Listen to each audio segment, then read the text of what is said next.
Selamat pagi Bapak Ibu Saudara yang dikasihi oleh Tuhan. Mari kita sama-sama mau datang di hadapan-Nya. Kita mau menaikkan syukur kita. Kita mau sembah Tuhan. Terima kasih Tuhan. Ku tak dapat lupakan kebaikan yang ku terima. Pengorbananmu yang mulia jadikan ku berharga.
Puji Tuhan, selamat pagi Bapak Ibu Saudara sekalian dikasih oleh Tuhan.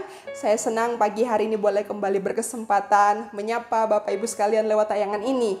Saudara, saya percaya bahwa ucapan syukur itu pasti menyenangkan hati Tuhan. Dan setiap hari ketika kita membuka hati kita, maka sesungguhnya Tuhan itu ingin berdialog dengan setiap kita. Tuhan ingin menyatakan firman-Nya, Tuhan ingin menyampaikan pesan-pesannya kepada setiap kita, sehingga kita menerima kekuatan yang baru, kita mendapatkan semangat yang baru untuk menjalani kehidupan kita di tengah dunia ini. Puji Tuhan. Saudara, hari ini ada satu pesan khusus yang ingin saya bagikan kepada kita semua.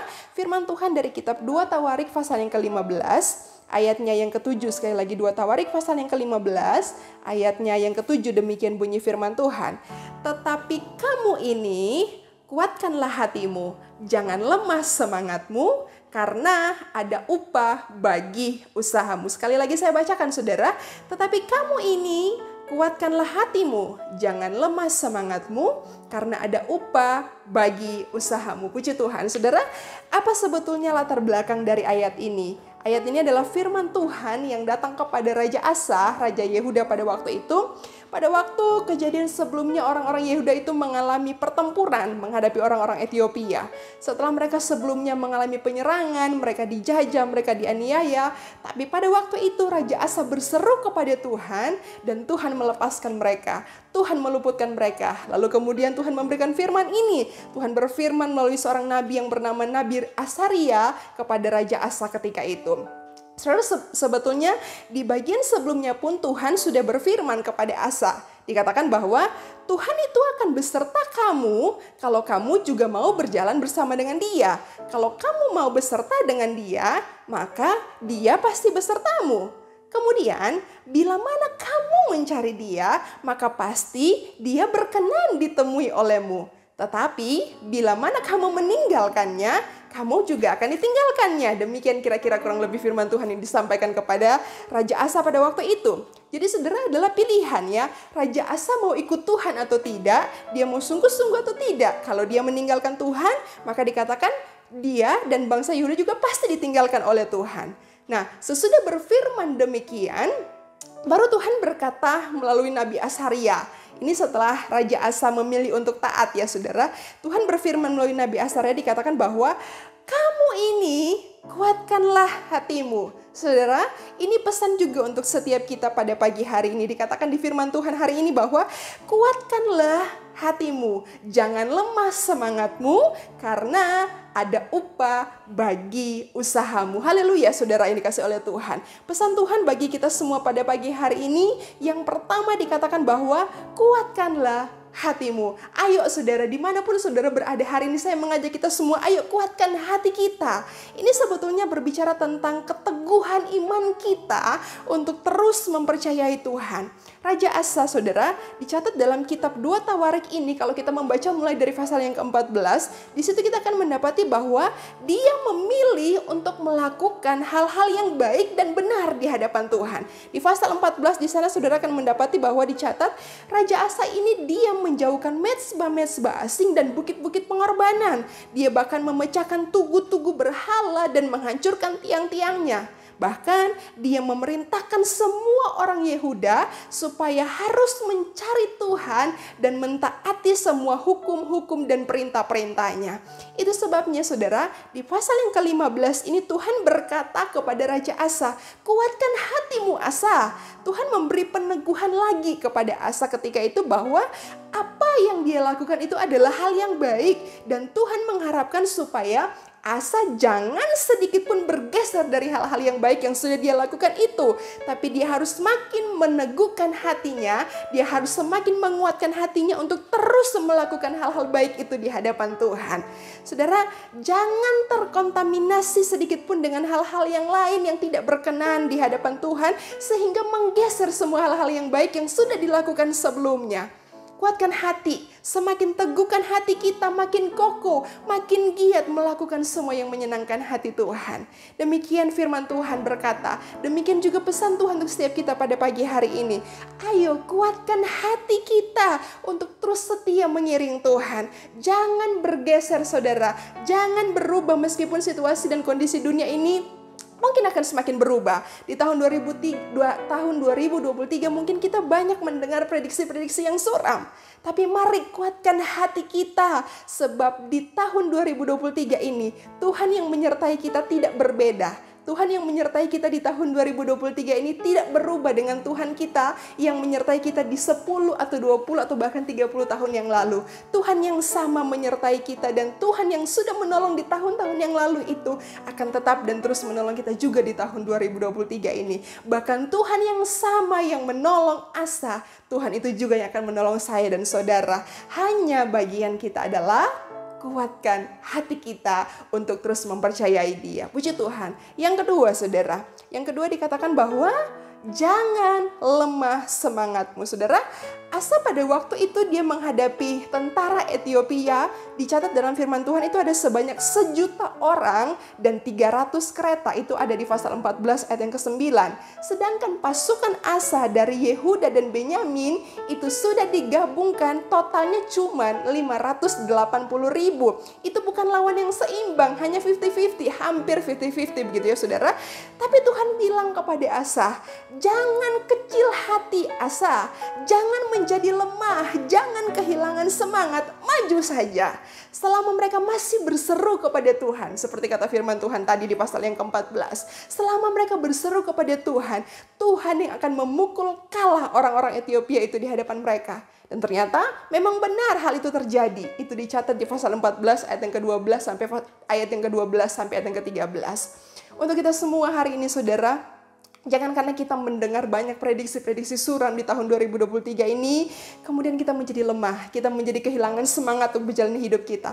Maju saja saudara, selama Tuhan beserta dengan kita, selama kita mau Tuhan berjalan bersama dengan kita, maka Tuhan yang akan menghandle segala sesuatunya untuk kita. Jangan karena banyaknya kebutuhan mungkin, jangan karena banyaknya permasalahan kita, jangan karena banyaknya pergumulan kita, kemudian kita kehilangan semangat. Maju saja saudara, jangan lemah semangat kita, karena Tuhan yang sama yang akan terus menolong kehidupan setiap kita. Puji Tuhan. Kemudian yang ketiga, firman Tuhan berkata bahwa karena ada upah bagi usahamu. Saudara, apa upah yang diterima Asa dan seluruh Yehuda pada waktu itu? Di pasal yang ke-15 ayat yang ke-15 dan ayat yang ke-19 dikatakan bahwa Tuhan mengaruniakan keamanan kepada mereka di segala penjuru dan tidak ada perang sampai pada tahun yang ke-35 pemerintahan Raja Asa. Saudara, saya yakin bahwa kita ini memahami konsep bahwa orang yang menabur itu pasti menuai. Orang yang menanam pasti akan menikmati hasilnya. Orang yang senantiasa melakukan bagiannya sesungguhnya pasti akan melihat tangan Tuhan akan memberkati semuanya. Jadi jangan ragu saudara. Tuhan pasti memberi upah bagi orang yang bersungguh-sungguh berpaut kepada Tuhan dan yang tidak menjadi lemah dalam pengiringannya kepada Tuhan. Upah itu bisa macam-macam saudara, tidak selalu berupa uang atau materi. Upah dari Tuhan itu bisa keluarga kita dilindungi, upah dari Tuhan itu bisa penjagaannya, upah dari Tuhan itu bisa berupa kesehatan, kekuatan, daya tahan tubuh yang kuat, upah dari Tuhan itu bisa orang-orang yang baik di sekeliling kita, upah dari Tuhan itu bisa berupa keamanan dan perlindungan. Tidak selalu berupa materi saudara, tapi upah dari Tuhan itu bisa mendatangkan sukacita dan kebahagiaan dalam kehidupan kita. Haleluya, puji Tuhan saudara. Firman Tuhan pagi ini biarlah meneguhkan dan meneguhkan hati kita kembali. Jadi jangan lemah saudara, karena kalau kita mau berjalan beserta dengan Tuhan, ingatlah baik-baik janjinya itu pasti bahwa firman ini ada upah bagi setiap usaha kita. Puji Tuhan. Tuhan memberkati kita semua. Mari tundukkan kepala kita satu di dalam doa. Terima kasih kepada Tuhan Allah yang berjanji bagi kami, Allah yang setia, Allah yang tidak pernah mengingkari setiap janji-Mu di hidup kami. Kami percaya hari ini, besok, dan seterusnya kami tetap ada di tangan dan hati Tuhan. Tuhan yang akan menghandle segala sesuatunya bagi kami ketika kami tidak menjadi lemah, tapi kami akan terus percaya kepada Tuhan. Maka ada upah yang Tuhan siapkan bagi setiap kami. Terima kasih untuk persekutuan dengan Tuhan pagi hari ini. Berkati seluruh sidang jemaat Tuhan, berkati seluruh umat-umat Tuhan sepanjang hari ini. Terima kasih, terpuji nama Tuhan. Di dalam nama Tuhan Yesus kami berdoa dan mengucap syukur. Haleluya. Amin.